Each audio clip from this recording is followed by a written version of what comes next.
Taslim ke sekolah.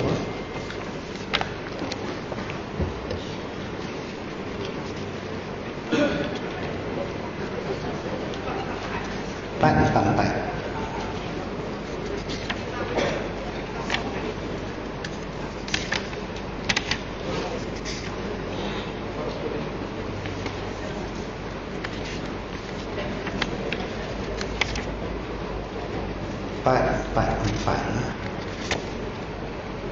Imam seboleh tu kan? Hadirin muslimin muslimat, kita nak baca kitab. Tadi kita baca kitab Faridah. Jangan tinggal Faridah. Ini ada hubung kait dengan kitab kita ni. Kalau kita tak baca ayat ni kosong, tak ada hubungan kita dengan Allah Ta'ala. Habis tu rukun iman, rukun Islam dia mula dengan mengucap dua kalimah syahadah. Dia yang tu tertentu bagi orang kafir nak masuk Islam, kita kena menyempurna. Kita wajib menyempurna tu kalimah asyhadu an la ilaha, tak payahlah kita menjadi bila mengucap lain tak payah dah. Kerana mak pak kita tu sah, maka sahlah kita. Tetapi tuntutan dua kalimah syahadah tu wajib. Wajib kena pegang. Jadi kita tengok jadi kita mengaji ilmu kita. Kalau kita buka dalam muka surat yang mula tu, ustaz peringat semua tak payah tengok lah, ustaz ulang balik lah. Kita tengok ustaz baca cara ringkas. Apabila seseorang memelihara adab-adab solatnya dengan baik, sama ada semasa ia mengerjakan secara bersendirian ataupun berjamaah, maka berarti dia telah melaksanakan adab terhadap Allah Azza wa Jalla. Itu dia. Nak hukum kata kita ni ada adab dengan Allah Ta'ala, bukan setakat belajar ilmu fiqh saja, kena mengaji ilmu tauhid untuk menentukan ada adab kita dengan Allah Ta'ala. Adab apa? Kita dah bicara dah. Allah Ta'ala sifat perkata, perlihat, kita dah tahu dah, sifat salbiah, sifat maknai, sifat semua kita bicara dah dalam kitab Misbah dulu. Jadi hak yang tu ni kita nak main datang ni melaksanakan. Bila kita ada benda tu, maka kita melaksanakan adab terhadap Allah Azza wa Jalla. Tu yang nak kena belajar.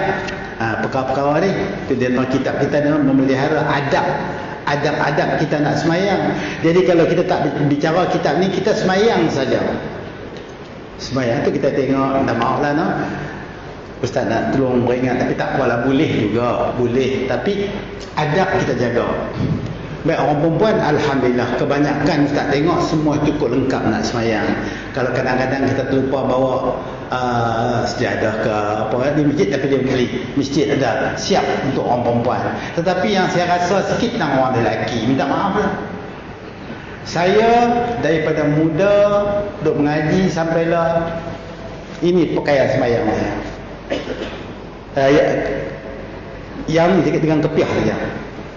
Sebab kadang-kadang saya pakai. Pasal apa? Saya nak juga adab ni. Tangan pendek ni. Dia tak ada adab dengan Allah.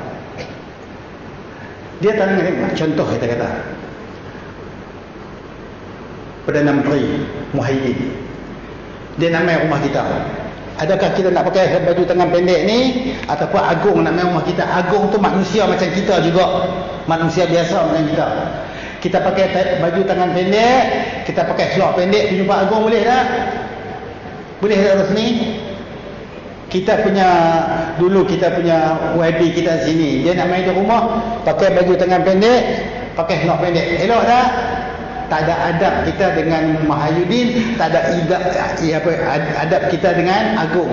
Tak ada adab kita dengan hak yang tu dengan orang manusia tak ada apa. Tapi macam mana pula adab kita dengan Allah Ta'ala?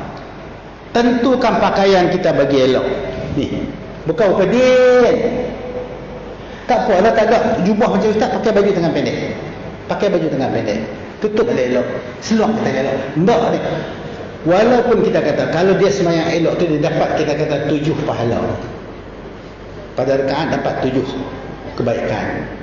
Tetapi kalau dia pakai pakaian dia tu elok, dia dapat lebih. Tapi kalau dia pakai tak elok, sah semayang, sah. Tapi hubungan kita, adab kita dengan Allah, adab kita dengan Rasul tak elok. Saya mengajak di kota luar sana pun sampai tak mau main terus. Saya tengok mereka passion mereka macam mana. Baju tangan pendek. Kepiah ni 6 hari dah, 6 bulan dah.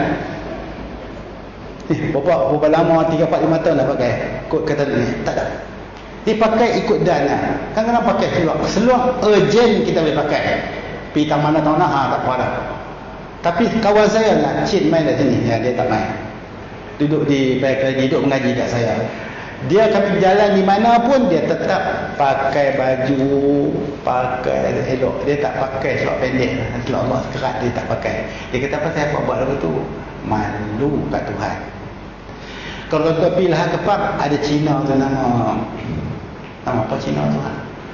Saya kata awak tak pakai apa seluar pendek ni? Aku malu kat Tuhan.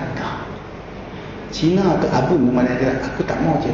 Dia memang saya tak nak jumpa dia duduk di lahan tapak pakai baju dia semua pakai Cina pun jaga malu. Dia kata malu kat Tuhan kan. Jadi kita jaga adab tu. Adab ni cerita dia adab.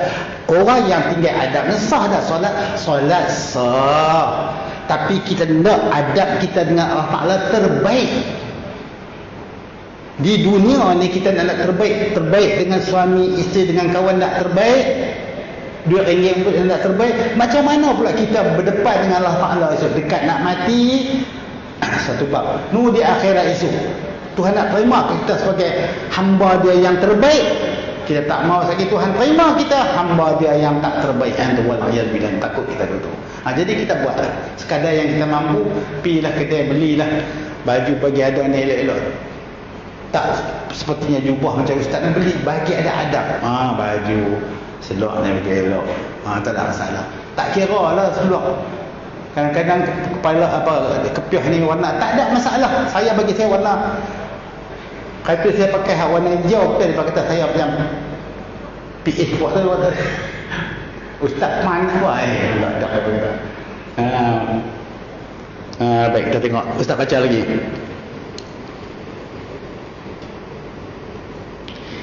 Ini kira tu imam ni. Tu imam. Imam seboleh mungkin. Jaga betul dia. Kalau boleh tak, seboleh mungkin hendaklah meneladani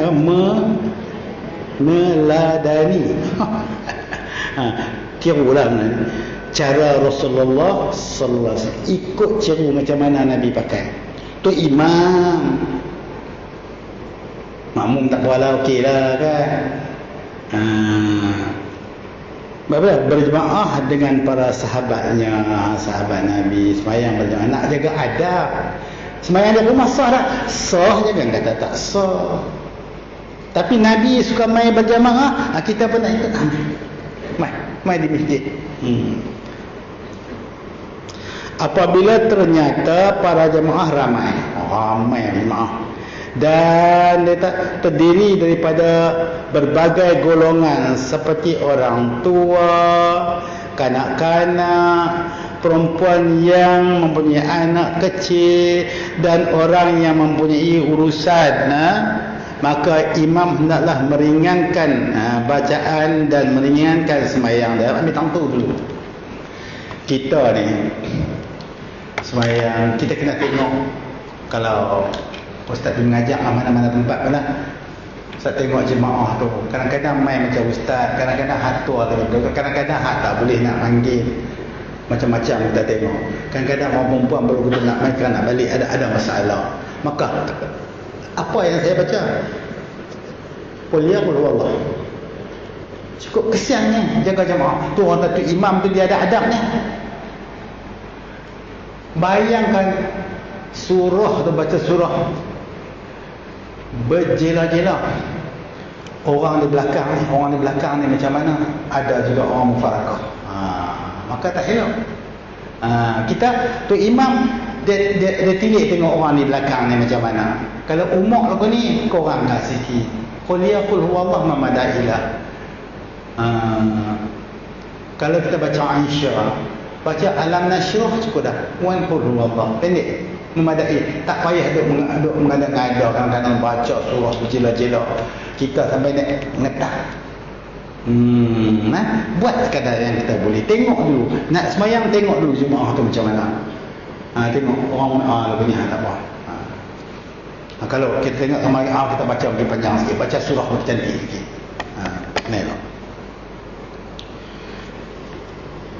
Baik, kata ni kita tengok dan kita sabda Rasulullah sallallahu alaihi wasallam, "Idza shalla ahadukum lin-nasi falyuhaffis fa inna fihi du'aifu." Kemudian sampai ambil ayat was-sami'a awil kabiru wa idza shalla ahadukum li nafsihi falyatawwil ma syaa. Minta maaf lah, saya tak pernah boleh baca apa tak sihat sikit. Dia cuma bacaan tu dia huruf-huruf tu saya tak pernah boleh baca lagi ni. Ada boleh sikit-sikit dah insya-Allah. Baik, apa maksudnya? Apabila salah seorang daripada kamu menjadi imam semayang, maka hendaklah dia meringankan. Ni Nabi suruh ni meringan-ringan, jangan banyak sangat. Tapi tu adalah kawan-kawan yang dah baik dengan saya ni, orang komplain lah, apa tu imam baca panjang sangat. Dia pula marah kat orang. Aduh, saya ni nak ejeh lah, kata tak apalah, lagu tu lah. Apa ni orang ni kan lagu tu lah. Baik dah. Nak letak jawatan.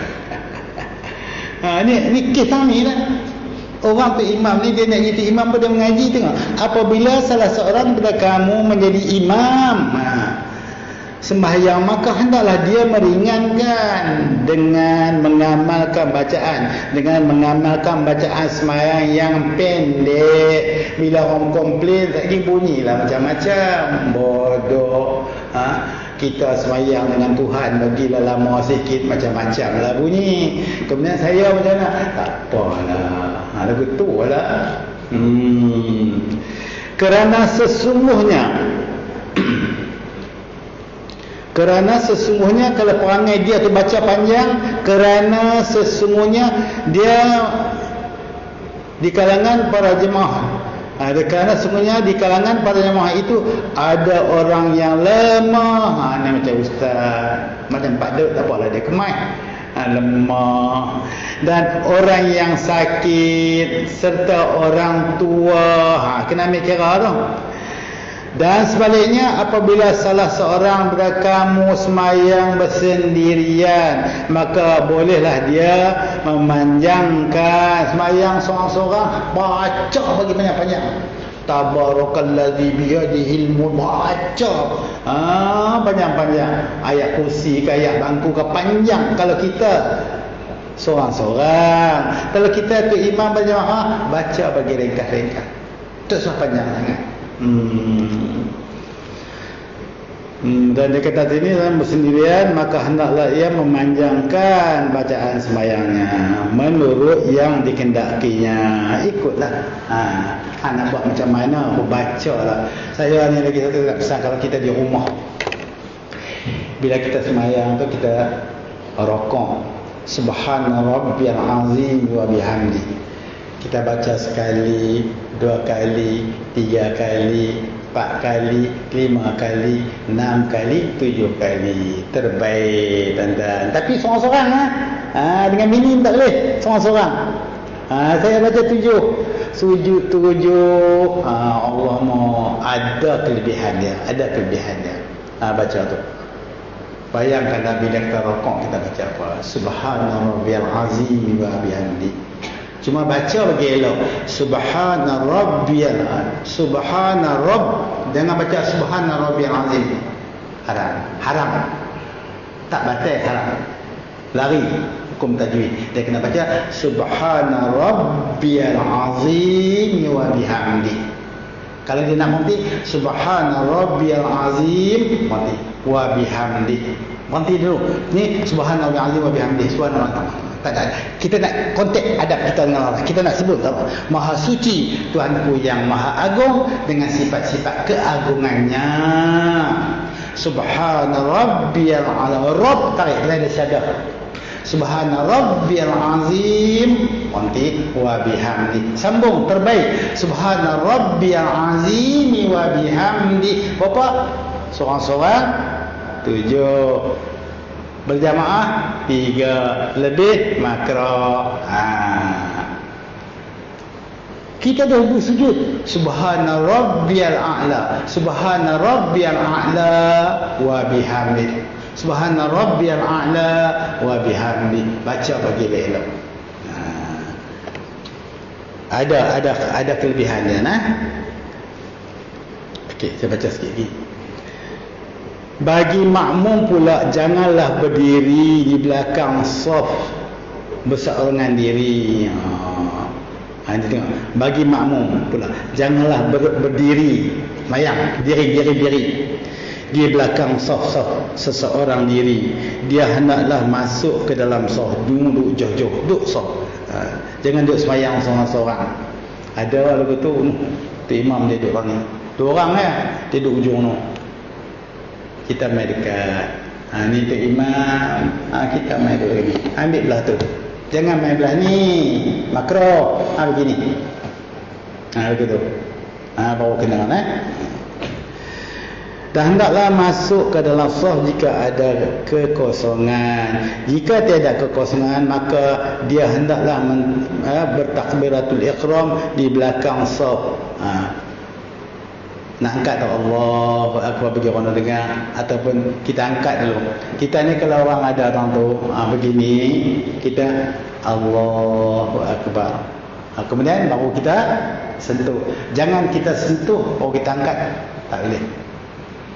Jadi Allahu Akbar. Dia lagu tu. Kalau kita tak sembahyang, tak angkat takbir lagi, kita kata tu dia dah jadi setan, ganggu orang sembahyang. Jangan ganggu lagu tu. Habis tu macam mana? Allahu Akbar. Segi kau tu mai. Bagi ada adab Ada ustaz-ustaz kata boleh. Allah ilham Tuanku Haji Saleh, ustaz lah larang. Dia kata jangan. Tu dia kata ganggu. Tok Haji Saleh dia kata ganggu. Hang tu jin, dia kata hang tu setan, duduk kacau orang sembahyang apa? Habis tu nak sembahyang dia nak. Allahu Akbar. Dia faham lah. Begitu. Saya dulu begitu balik mengajak singgah di Malaysia apa orang tanya soalan. Hak tanya soalan tu kena ayah saya sendiri. Ayah saya duk sembang sama-sama depa kata kita ni pipi tu ada daftar ni sentuh dia tu tangkap takbiratul ihram. Habis tu bila saya main berkatanya, saya tak tahu kata ayah saya tanya orang tu. Dia cakap ya. Kita nak angkat tangan dulu ke kita nak sentuh dulu? Kalau kita tak angkat tangan, kita sentuh, kita tu nama iblis. Dia buat tu. Aku tengok Pak, mampu aku dah tunjuk tu mampu dah kata. Habis tu macam mana? Allahu Akbar. Aku semayang sama semayang. Ni pergi ganggu orang semayang buat apa? Dia kata ada ustaz kata boleh. Tak ada boleh. Saya buat lagu tu lah.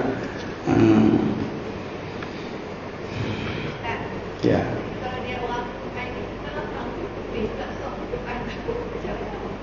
Orang perempuan dia dekat. Orang perempuan kami orang lelaki ni. Dia orang lelaki, kawan tu duduk situ, kawan ni main tangan ni.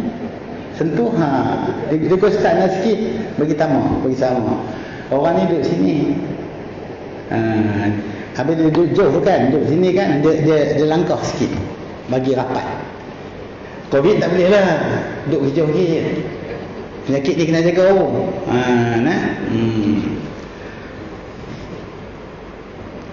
Baik, kita baca sikitnya. Dan sunat bagi orang yang ditarik itu mengikut makmum yang menariknya. Tarik ikut makmum dia lah. Lagi tarik-tarik, kacau buat. Angkat dulu, tarik dia. Dan diisyaratkan sah bagi makmum yang ditarik itu jemaahnya melebihi Tapi 2 orang lebih daripada 2 orang. Tetapi jika saf itu makmumnya 2 orang jua jemaahnya, maka haram menarik. Jangan ada tarik tak tahu hala tu dia kata. Tetapi jika saf itu makmumnya 2 orang jua, 2 orang dia 2 orang saja jemaahnya, maka haram menarik salah seorang daripada, kerana hal ini boleh meluputkan hak orang lain. Ada betullah. Kalau ada orang tak payahlah ada betul. Dia untuk imam. Hak boleh ni kalau main seorang lagi 2, hak lagu tu kenalah kan. Tertentu dia kena tak dia ustaz main. Dia mula duduk lagu ni, lagi dia ustaz main. Kita dekat dengan tu imam, belakang tu imam. Kalau main seorang lagi main belah ni. Dapat nampak. Ni tu imam dah jadi 2 dah. Mai orang ni belah ni tukar belah ni, tukar belah ni, tukar nampak elok. Ni kadang-kadang depa mai depa sini, mai duduk depan. Bagi lengkap. Jangan berat lagu tu saja. Kawan ni mai sambung sama. Satu Islam dia ajak begitu, ni tu imam duduk begitu. Ni dah mai tang ni seorang semua pergi ujung tu. Hak sini kosong. Tak kena. Dia kena bagi sama sembahyang sah tapi makruh. Baik, saya berhenti tonton dulu. Wallahu subhanahu wa ta'ala a'lam. Allahumma salli ala sayyidina Muhammadin fil awwalin wal akhirin. Sallim radhiyallahu tabaraka wa ta'ala. Bismillahirrahmanirrahim. Alhamdulillahil alamin wassalatu wassalamu ala asyrafil اللهم إنا نسألك رضاك وجنة ونعوذ بك من سخطك والنار. اللهم إنك عفو كريم تحب العفو فاعف عنا وعن والدينا وعن جميع المسلمين والمسلمات والمؤمنين والمؤمنات برحمتك يا أرحم الراحمين. اللهم سلمنا وسلم ديننا وسلم إيماننا وسلم توحيدنا وسلم عبادنا وسلم اعتقادنا وسلم هدايتنا وسلم أرواحنا وسلم أرزاقنا وسلم آباءنا وسلم أمهاتنا وسلم إخواننا من المؤمنين والمؤمنات والمسلمين والمسلمات برحمتك يا أرحم الراحمين. ربنا آتنا في الدنيا حسنة وفي الآخرة حسنة وقنا عذاب النار. وصلى الله على سيدنا محمد وعلى آله وصحبه وسلم والحمد لله رب العالمين. تقبل الله منكم.